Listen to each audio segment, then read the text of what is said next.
هذه القصيدة مرثية من الشاعر عبد العزيز بن فجاد في أخوه المغفور له بإذن الله الفقيه جخد بن فجاد، الله يجعل قبره روضة من رياض الجنة وموات المسلمين أجمعين.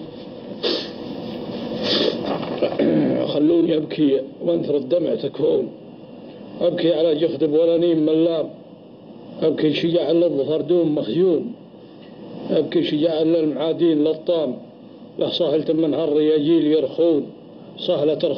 صهلة إحصان ما خلقها الله إخمام،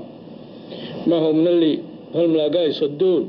ينطح عدوه كعم ما به تفهام، كريم وسنافي وعارف ودندون، في الوجه يعطي الشخص ما هو بنمام، قلبه كبير أبيض ما هو يحمل ضغون، لجيت رحب مع بشاشة تبسام، قدري ولا أحسنه من دون في دون، ولجل بأمر الله ما نيب علام، ما غير أبوه عقب فرقاه محزون، صديت منه جاهل بغيب الأيام، ضاحب قضلي بأمره الخلق يفنون، والدايم الله غير ربي ما حد دام، حزنه على كبدي كما حد مسنون، كل لجته ملحشة لجة حيام، مرحوم يلي في ثر الرين مدفون، عسى على قبره من الخلد نسام، عساه ضمن اللي من النار ينجون، تنجيهم برحمتك يا رب لا نام، هذه الحياة وكل خلقك يموتون، يا رب ترحمنا لجا وعد لجام،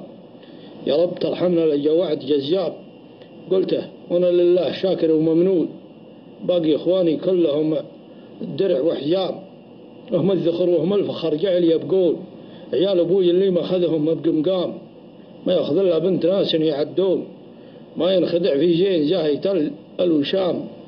واختامها يا الله يا خالق الكون،